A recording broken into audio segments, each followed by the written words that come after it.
ధూమపానం, మద్యపానం మాత్రమే కాదు, అతిగా తినడం కూడా ఆరోగ్యానికి హానికరం.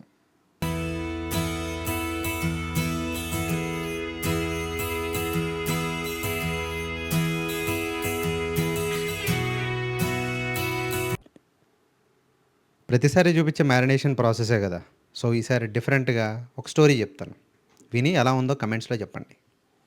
కొన్ని వందల సంవత్సరాల క్రితం ఒక పవర్‌ఫుల్ కింగ్‌డమ్ ఉండేది. కానీ ఆ రాజ్యానికి ఒక ముసలి రాజు ఉండేవాడు. ఆయనకి వయసైపోయింది. ఆయనకి కొడుకులు లేరనమాట.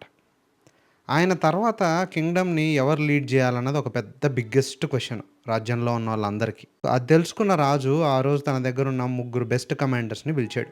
పిలిచి మన రాజ్యానికి ఉత్తర దిక్కున రక్షణ సరిగ్గా లేదని, శత్రువులు దాన్ని పసిగట్టే అవకాశం ఉందని, ఆలోపే దాన్ని సరిచేసుకోవాలని చెప్తాడు. సో, మీరు అక్కడ ఎనిమీస్ ఎప్పుడు అటాక్ చేసినా రెడీగా ఉండాలి అని చెప్పి, ఆ బార్డర్ మొత్తాన్ని 3 సెక్షన్స్‌గా డివైడ్ చేశాడు. ఆ ముగ్గురికి ఇచ్చిన సెక్షన్స్‌ని కలిపితే అది మొత్తం కింగ్‌డమ్‌కి నార్థర్న్ సైడ్ ఉన్న మొత్తం ఒక పెద్ద ఫోర్ట్ లాగా తయారవుతుంది. కానీ రాజు ఇంట్రెస్టింగ్‌గా ఒక కండిషన్ పెట్టాడు. 1 ఇయర్ తర్వాత నేనొస్తాను. అప్పుడు ఎవరు తమ ఏరియాని బెస్ట్ వేలో డిఫెండ్ చేయగలరో వాళ్ళనే ఫ్యూచర్ కింగ్‌గా చూజ్ చేస్తాను. సో, నా కూతురు, రాజ్యము 2 వాళ్ళకే ఇస్తాను అని చెప్పేసి చెప్తాడు. అబ్జర్వ్ చేశారా? రాజేం చెప్పాడు? బిగ్గెస్ట్ ఫోర్ట్ కట్టిన వాడే విన్నర్ అని చెప్పలేదు. ఎవరైతే ఖచ్చితంగా కంటిన్యూయస్‌గా డిఫెండ్ చేయగలిగే పొజిషన్‌లో ఉంటారో వాళ్ళకి తన కూతురిని, రాజ్యాన్ని ఇస్తానని హామీ ఇస్తాడు. అది విన్న తర్వాత ఆ ముగ్గురు కమాండర్స్‌లో మొదటి ఇద్దరు కమాండర్సు వెంటనే ఒక కంక్లూజన్‌కి వచ్చేసారు. వాళ్ళేం ఆలోచించారు? పెద్ద గోడలుంటే శత్రువులు ఎవరు లోపలికి రాలేరు. సో, డిఫెన్స్ అంటే అదే అని అనుకున్నారు. వెంటనే వాళ్ళకి ఈక్వల్‌గా షేర్ చేసిన రిసోర్సెస్ అంటే మనీ, సైన్యం, సేవకులతోటి వాళ్ళు అనుకున్న పని ప్రారంభించారు. పగలు, రాత్రి తేడాలు లేకుండా రాళ్ళు తవ్వించడం, వాటితోటి గోడలు కట్టడం, పెద్ద కోటను నిర్మించడమే లక్ష్యంగా పెట్టుకున్నారు.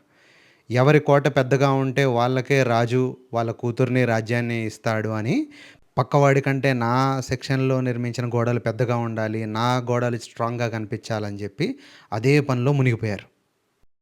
కానీ ఈ మూడో కమాండర్ మాత్రం బ్లైండ్‌గా వాళ్ళేం చేస్తున్నారో సేమ్ అలాగే ఫాలో అవ్వలేదు.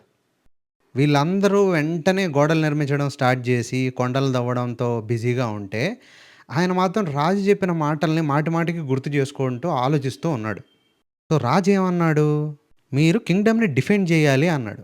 బిగ్గెస్ట్ వాల్స్ కట్టాలి, బిగ్గెస్ట్ ఫోర్ట్ కట్టాలి అని చెప్పలేదు. అతను రాజు పెట్టిన ఛాలెంజ్‌ని వేరేలాగా ఆలోచించాడు. సో, తన దగ్గర ఉన్న ధనాన్ని, సేవకుల్ని, ఉన్న వాటన్నిటిని రాళ్ళు తవ్వించడంలోనూ, గోడలు కట్టడంలోనూ ఉపయోగించలేదు. మరేం చేశాడురా అంటే, ఆ మనీతోటి ఒక ఫుడ్ స్టోరేజ్‌ని బిల్డ్ చేశాడు. హార్సెస్‌ని కొన్నాడు. వెపన్స్ తయారు చేయించాడు. సోల్జర్స్ కంటే తన దగ్గర ఉన్న సైనికులకి, తన దగ్గర ఉన్న సేవకులకి స్పెషల్ ట్రైనింగ్ ఇవ్వడం స్టార్ట్ చేశాడు. అతనికి ఎలకేట్ చేసిన స్పేస్‌లో గుంటలు తవ్వి మట్టి కుప్పలుగా పేర్చడం స్టార్ట్ చేశాడు. ఆ కుప్పల మధ్యలో నుంచి బయటికి కనపడకుండా లోపల హిడెన్ సీక్రెట్ టనెల్స్ బిల్డ్ చేశాడు. అక్కడ రాజ్యంలో ఉండే వాళ్ళందరికీ ఫుడ్ సప్లైసు, వాటర్ సప్లైసు తీసుకొచ్చే రూట్స్ ఉంటాయి కదా! వాటిని ప్రిపేర్ చేయడం స్టార్ట్ చేశాడు. ఇదంతా ఎందుకు చేస్తున్నాడురా అంటే, అతనికి ఒక సింపుల్ ఫిలాసఫీ ఉండేది. ఏమని? War is won by people, not by walls అని గట్టిగా నమ్మేవాడు. రాజ్యాన్ని కాపాడేది రాజ్యంలోని జనాలు, సైనికులు గానీ ఓన్లీ పెద్ద పెద్ద గోడలు మాత్రమే కాదు అని నమ్ముతాడు. అలా ముగ్గురు కమాండర్లు వాళ్ళు డిసైడ్ చేసుకున్న వేస్‌లో కంటిన్యూ అయ్యారు. కొన్ని రోజులు గడిచింది, నెలలు గడిచింది. ఎగ్జాక్ట్‌లీ 1 ఇయర్ తర్వాత కింగ్ ఇన్స్‌పెక్షన్‌కొచ్చాడు. వాళ్ళకిచ్చిన టైం కంప్లీట్ అయింది కాబట్టి. మొదటి ఇద్దరి ఫోర్ట్సు వాళ్ళు నిర్మించిన గోడలు ఎంత అమేజింగ్‌గా ఉన్నాయంటే, చూస్తే అసలు ఇంపాసిబుల్ వీటిని డెస్ట్రాయ్ చేయడం అనేంతలాగా బిల్డ్ చేశారు. ఆ వాల్స్ చూసేసరికి రాజుకు గూడా చాలా కాన్ఫిడెన్స్ వచ్చేసింది. కానీ వాళ్ళిద్దరూ వాళ్ళకి అలొకేట్ చేసిన మనీ అవ్వని, లేదంటే వాళ్ళ దగ్గరున్న రిసోర్సెస్ అన్నిటినీ గోడలు స్ట్రాంగ్‌గా కట్టేయడానికి వాడేశారు. వాళ్ళ దగ్గర ఫుడ్ స్టోరేజెస్ అన్నీ ఎంప్టీ అయిపోయినాయి. సోల్జర్స్ అందరూ పగలు, రాత్రి తేడా లేకుండా పనిచేశారు కాబట్టి ఎగ్జాస్ట్ అయిపోయారు. అంటే ఆల్మోస్ట్ కంప్లీట్ వీక్ అయిపోయారు. అప్పుడు రాజు ఏం చేశాడు? మీరు ముగ్గురు ఒకళ్ళ మీద ఒకళ్ళు మాక్ వార్ చేయండి. ఎవరిని చంపకుండా, ఎవరికి ఏ హాని జరగకుండా ఒక మాక్ వార్ చేయండి. ఎవరైతే గెలుస్తారో వాళ్ళకి నేను రాజ్యాన్ని, నా కూతురునిచ్చి పెళ్లి చేస్తానని చెప్తాడు. అంటే యుద్ధం జరగకపోయినా, యుద్ధం జరిగినప్పుడు ఎలాంటి పరిస్థితులు ఉంటాయో, అలాంటి పరిస్థితులు క్రియేట్ చేసుకొని, ఎవరు విన్నర్ అనేది తెలియజేయడానికి ఒక చివరి టెస్ట్ పెట్టాడనమాట. మొదటి ఇద్దరు కమాండర్లు వాళ్ళు బిల్డ్ చేసిన గోడలతోటి చాలా కాన్ఫిడెంట్‌గా ఉండడం వల్ల, వాళ్ళ కోటల్లో వాళ్ళే ఉంటూ, రాజు పెట్టిన ఆ టైమ్ పీరియడ్ ఏదైతే ఉందో, అది వాళ్ళు డిఫెండ్ చేసుకోగలిగితే వాళ్ళ కోటని, వాళ్ళే విన్నర్ అని నమ్మారు.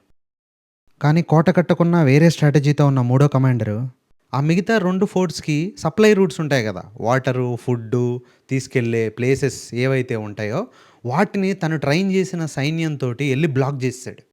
ఆ మిగతా 2 కోటలో ఉన్నోళ్ళ సైన్యానికి, జనాలకి వాటర్ లేదు, ఫుడ్ లేదు, ఎటువంటి యాక్సెసు లేదు. 2, 3 వారాల్లో పెద్ద పెద్ద రక్షణ ఇవ్వాల్సిన ఆ గోడలు ప్రిజన్స్ లాగా మారిపోయాయి. ఒక్కళ్ళు గూడా ఫైట్ జేయాల్సిన అవసరం రాలేదు. సో, ఇద్దరు కమాండర్లు సరెండర్ అయిపోయారు. ఇది జరిగిన తర్వాత విజిట్ జేయడానికొచ్చిన రాజు నవ్వి ఒక మాట అన్నాడు. మీరిద్దరూ ఫోర్ట్ కట్టారు. బట్ ఇతను కింగ్డమ్‌ని డిఫెండ్ చేసేలాగా ప్రవర్తించాడు అని చెప్పి, ఆ రాజ్యాన్ని తన కూతుర్ని ఆ మూడో కమాండర్‌కిచ్చి తర్వాత రాజుగా ప్రకటించాడు. ఈ స్టోరీని మీరు ఎలా అర్థం చేసుకుంటారు? జీవితంలో ఎక్కడ అప్లై చేస్తారు? అనేదాన్ని కమెంట్స్‌లో చెప్పండి. స్టోరీ అయింది గానీ, మన వంట ఇంకా అవ్వలేదు. సో, ఇప్పుడు వంట మీద కాన్సంట్రేట్ చేద్దాం. స్టోరీ చెప్తున్నప్పుడు బ్యాక్ ఎండ్‌లో నేను పొట్టు మినపప్పుతో చేసిన వడపిండి పట్టుకున్నాను. దాంట్లో సన్నగా తరిగిన పచ్చిమిర్చి, ఉల్లిపాయలు, అల్లము, కరివేపాకు, కొత్తిమీర ఆల్రెడీ యాడ్ చేశాను. వీడియోలో అక్కడ చూపించాను. బట్ అక్కడ చెప్పడానికి కుదరలేదు. మూత పెట్టేద్దాం. ఇప్పుడు దీంట్లో మనం హాట్ వాటర్ పోద్దాం. చికెన్ ఉడికేలోపు మనం వడల పొయ్యి మీదకి షిఫ్ట్ అయిపోదాం.